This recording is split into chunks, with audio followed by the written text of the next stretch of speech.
اعوذ باللہ من الشیطان اللعین الرجیم، بسم اللہ الرحمن الرحیم۔ السلام علیکم یا علی مدد۔ مومنین و مومنات کی خدمت میں آج ایک بے انتہا مجرب ترین وظیفہ عمل، ماہ رجب المرجب کی پہلی شب جمعہ۔ رجب کی جو بھی پہلی شب جمعہ ہو، اس دن کیا جانے والا بے انتہا مجرب ترین عمل لیلۃ الرغائب۔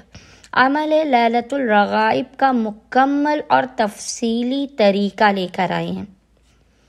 یہ اس قدر مجرب ترین نماز ہے، اس قدر موسٹ ریکمینڈڈ یہ رجب کی پہلی شب جمعہ کی نماز ہے کہ یہ نماز آپ کے ہزاروں گناہوں کو بخشوا دے گی، آپ کی ہزاروں حاجات فوراً کے فوراً قبول و مقبول کی جائیں گی۔ اور یہ قبر کی پہلی رات جو مومن کے لیے، جو کسی بھی انسان کے لیے سب سے زیادہ مشکل ترین رات ہوتی ہے، اس رات کو آپ کے لیے آسان کر دے گی، اس رات کی وحشتوں کو دور کر دے گی۔ آپ کی قبر پر نور کی بارش ہوگی، آپ کے گناہ مٹ جائیں گے اور آپ کی حاجات قبول و مقبول ہوں گی۔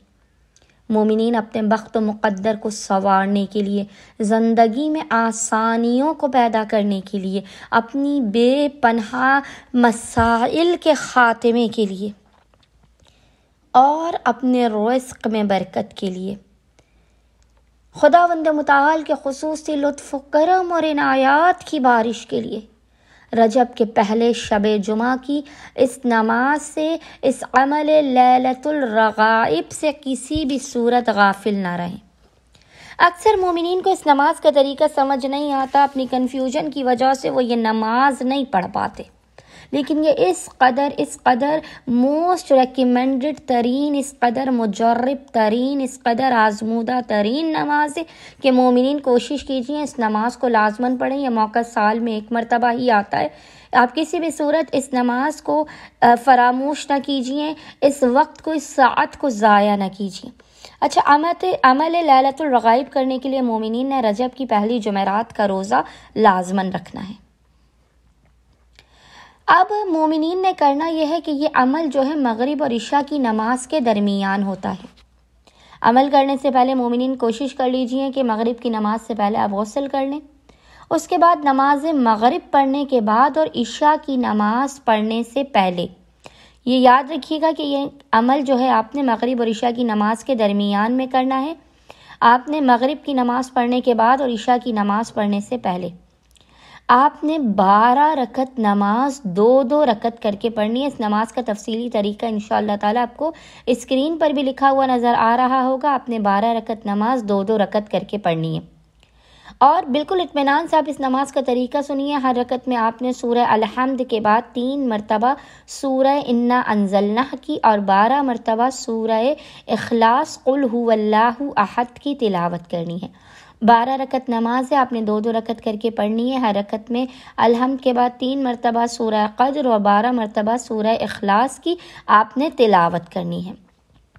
اب آپ جب یہ 12 رکعت نماز پڑھ کر فارغ ہو جائیں، پھر آپ نے 70 مرتبہ 70 ٹائمز اس ذکر کو پڑھنا ہے، اور وہ ذکر ہے اللہم صلی علی محمد النبی الامی وعلی آلہ۔ اس ذکر کو آپ نے 70 ٹائمز پڑھنا ہے، 70 مرتبہ۔ پھر آپ نے سجدے میں پیشانی کو رکھ کر 70 ٹائمز 70 مرتبہ پڑھنا ہے سبوح قدوس رب الملائکۃ والروح۔ پھر آپ نے سجدے سے سر اٹھا کر 70 مرتبہ 70 ٹائمز پڑھنا ہے رب اغفر وارحم وتجاوز عما تعلم انک انت العلی العظیم۔ پھر آپ نے دوبارہ سے سجدے میں پیشانی کو رکھ کر 70 مرتبہ 70 ٹائمز پڑھنا ہے سبوح قدوس رب الملائکۃ والروح۔ اور پھر آپ نے حالت سجدہ ہی میں خداوند متعال کو محمد اور آل محمد کا اس بے انتہا جلالی ترین عمل لیلۃ الرغائب کا واسطہ دینا ہے۔ آئندہ آنے والے سال تک اپنی زندگی سے مسائل و پریشانیوں کے خاتمے، حاجات کی قبولیت، بند دروازوں کے کھلنے، اپنی اولاد کے مسائل، رزق کے، شادی کے، کاروبار کے مسائل کے خاتمے کی دعا کرنی ہے۔ انشاءاللہ تعالی خداوند متعال آپ کے مقام سے بلند ہونے سے پہلے آپ کی خالی جھولیوں کو بھر کے آپ کو بامراد کر دے گا۔ اللہم صلی علی محمد و آل محمد وعجل فرجہم اجمعین۔